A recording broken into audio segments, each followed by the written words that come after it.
Bismillahirrahmanirrahim. Assalamualaikum warahmatullahi wabarakatuh.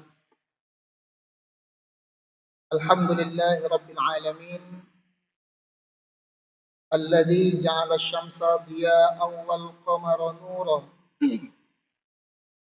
Wa qaddarahu manazila lita'lamu 'adada as-sinina wal hisab. Ma khalaqallahu dzalika illa bil haqq. Yufassilul ayati liqaumin ya'lamun. Wassalatu wassalamu ala khairil bashar ala nabiyyina Muhammadin sallallahu alaihi wasallam wa ala alihi wa sahbihi wa man tabi'ahum bi ihsanin ila yaumiddin. Amma ba'd. Jemaah kaum muslimin dan kaum muslimat yang dirahmati Allah Subhanahu wa taala. Kita awali kajian kita dengan memperbanyak syukur kepada Allah. Alhamdulillah, summa alhamdulillah. Allah telah hantarkan kita di awal bulan Al-Muharram 1447 Hijriah.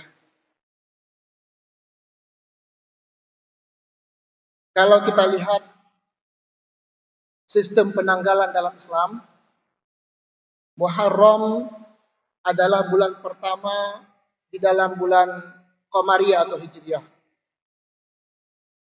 Dan Zulhijjah adalah bulan terakhir atau bulan 12 dalam sistem kalender Islam.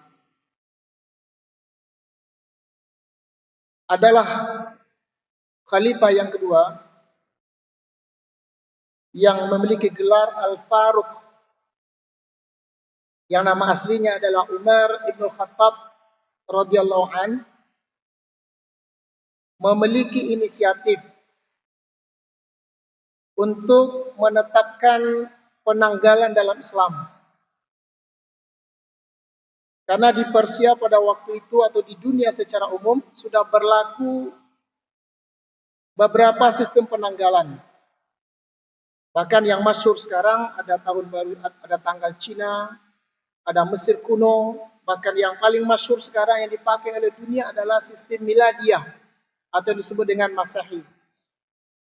Yang umumnya disepakati penanggalan Masehi ini ditandai dari kelahiran Nabi Allah Isa alaihissalam. Maka Umar bin Khattab radhiyallahu an ketika menjadi khalifah, menjadi presiden umat Islam, beliau berinisiatif bagaimana seandainya Islam juga memiliki penanggalan. Maka beliau tetapkan hijrah Nabi Muhammad sallallahu alaihi wasallam sebagai tahun pertama penanggalan Islam. Jadi bukan ditandai dari kelahiran Rasulullah.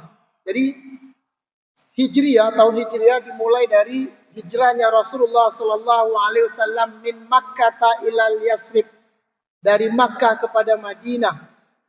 Siapa yang menetapkan itu? Yang menetapkan itu adalah khalifah yang kedua umat Islam, yaitu Umar bin Khattab.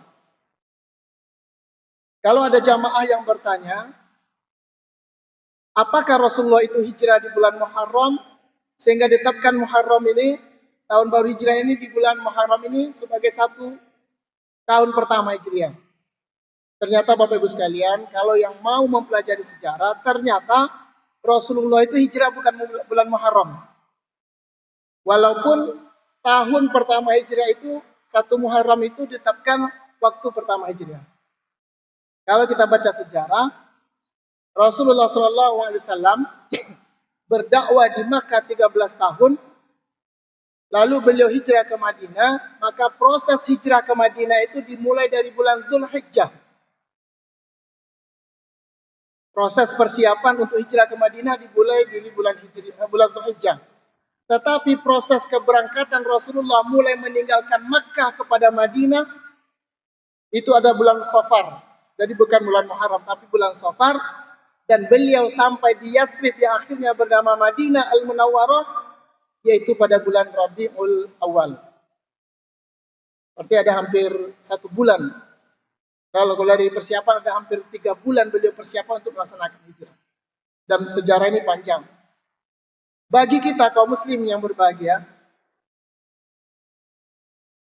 perubahan tanggal dalam Islam menjadi bulan Hijriah tentu ini memiliki makna yang dalam dalam Islam.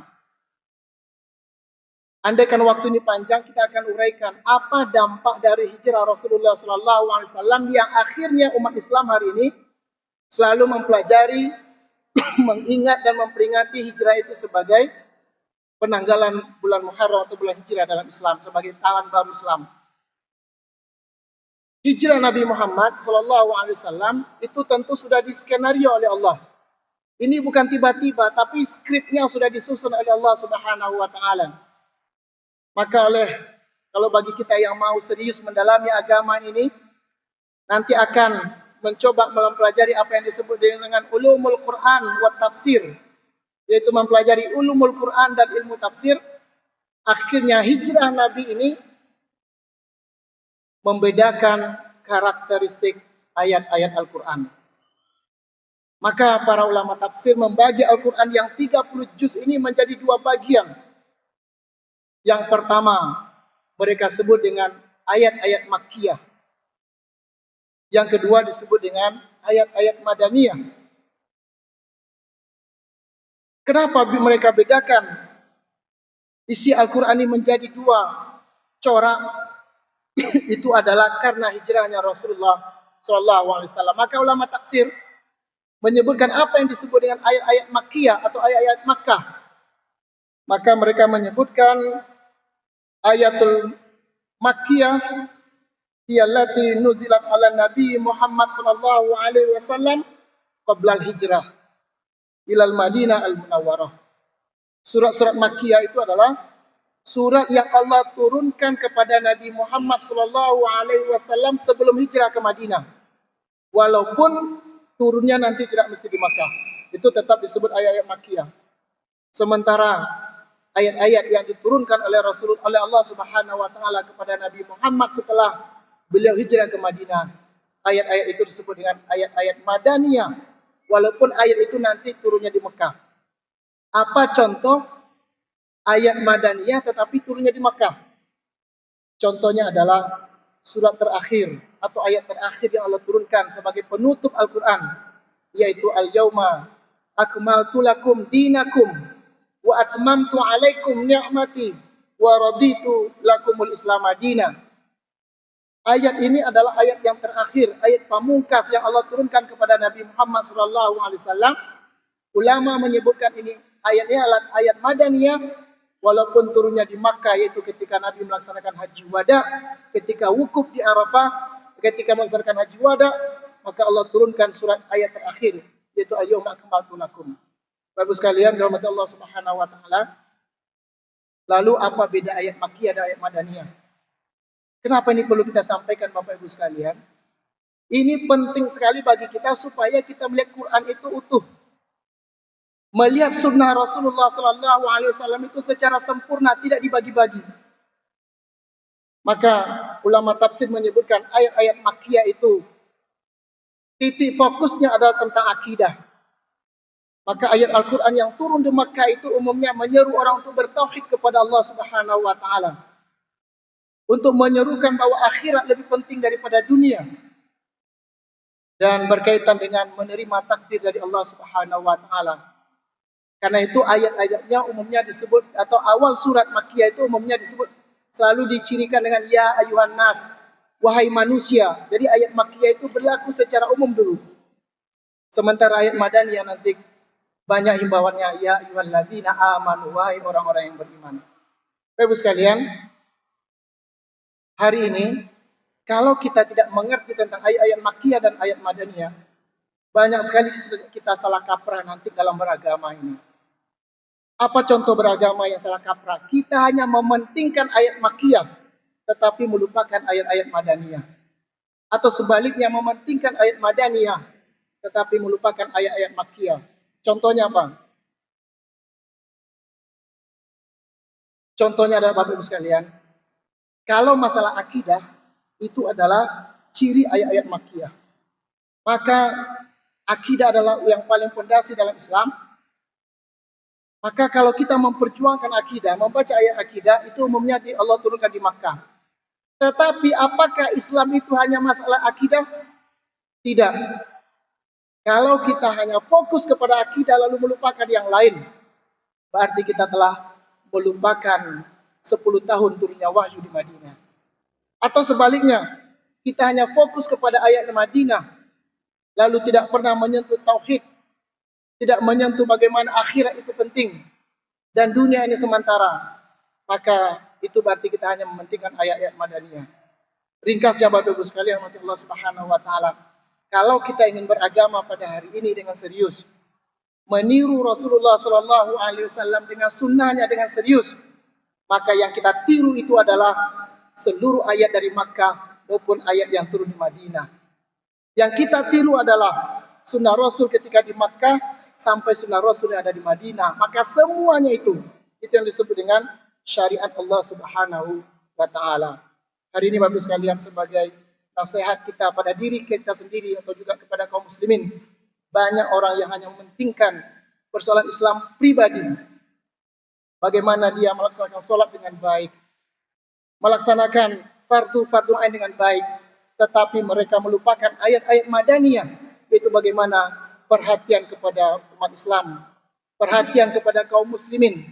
Sehingga dengan demikian Bapak Ibu sekalian, kalau kita betul-betul serius menegakkan sunnah Rasulullah Sallallahu Alaihi Wasallam, maka tegakkanlah sunnah itu dengan secara totalitas. Baik sunnah ketika beliau di Makkah maupun sunnah ketika beliau berada di Madinah. Kaum muslimin dari mata Allah Subhanahu wa taala, apa contoh yang hari ini jujur kita akui di tengah kita pakai sunnah yang lain, tetapi kadang kita abai dengan sunnah yang satu lagi. Apa contohnya? Banyak sekali hadis Nabi di Madinah itu yang menunjukkan bahwa kita umat Islam mesti perhatian kepada umat Islam yang lain. Sebagai seorang muslim, kita harus memiliki perhatian terhadap hal ihwal, keadaan nasib umat Islam yang lain. Sehingga kita tidak hanya boleh mementingkan nasib kita sendiri. Maka kata Rasulullah dalam terjemahan bebasnya disebutkan, siapa yang tidak peduli dengan kondisi umat Islam yang lain, maka Rasulullah katakan, itu bukan bagian dari umat Islam. Maka Bapak Ibu sekalian, inilah tugas kita bersama-sama, baik di tengah masyarakat kita, di negeri kita, apalagi di dunia yang paling besar, yaitu di dunia global. Ternyata masih banyak sunnah Rasulullah yang kita abaikan, meskipun kita mampu melaksanakan sunnah-sunnah yang lain. Betapa banyak perintah Allah yang belum kita laksanakan, tetapi banyak kita yang berkelahi, berbeda pendapat, hanya gara sunnah-sunnah yang kecil, yang bersifat pribadi, tetapi kita lupakan sunnah yang besar. Maka oleh karena itu, dengan peristiwa hijrah ini, dengan bulan Muharram ini, kita berdoa kepada Allah, semoga Allah berikan pemahaman agama yang utuh kepada kita, sebagaimana yang Allah turunkan, al-yauma akmaltu lakum dinakum wa atmamtu alaikum ni'mati wa raditu lakum Islam madinah. Dalam ayat yang mulia ini Bapak Ibu sekalian, kepada Allah Subhanahu wa taala, kita akan tutup kajian singkat ini mengatakan bahwa di sini ada dua kata yang Allah gunakan. Pertama akmaltu, yang kedua atmamtu. Yang apabila kita terjemahkan dalam bahasa Indonesia artinya adalah sama-sama sempurna. Tetapi apa maksud akmaltu dan apa maksud atmamtu itu berbeda. Secara ringkas kita sampaikan, kalau agama, urusan agama, Allah sebutkan akmaltu, yaitu sempurna. Artinya apa? Tidak ada lagi perintah agama yang lain ketika Allah telah turunkan surah Al-Maidah itu. Sementara untuk nikmat yang lain bisa berubah, bisa bertambah. Sehingga Bapak Ibu sekalian, untuk menunjukkan kesempurnaan sebuah agama, maka tidak boleh ditambah, tidak boleh dikurang, karena telah Allah sempurnakan selama 23 tahun, baik ayat Makkiyah maupun ayat Madaniyah. Semoga Allah berikan kekuatan kita semua untuk melaksanakan sunnah-sunnah itu dengan baik, tanpa memilih dan tanpa hanya fokus kepada sunnah tertentu, tapi melaksanakan sunnah secara umum dan Al-Quran baik Makkiyah maupun ayat Madaniyah. Subhanakallahumma bihamdik, asyhadu an la ilaha illa anta, astaghfiruka wa atubu ilaik. Wassalamualaikum warahmatullahi wabarakatuh.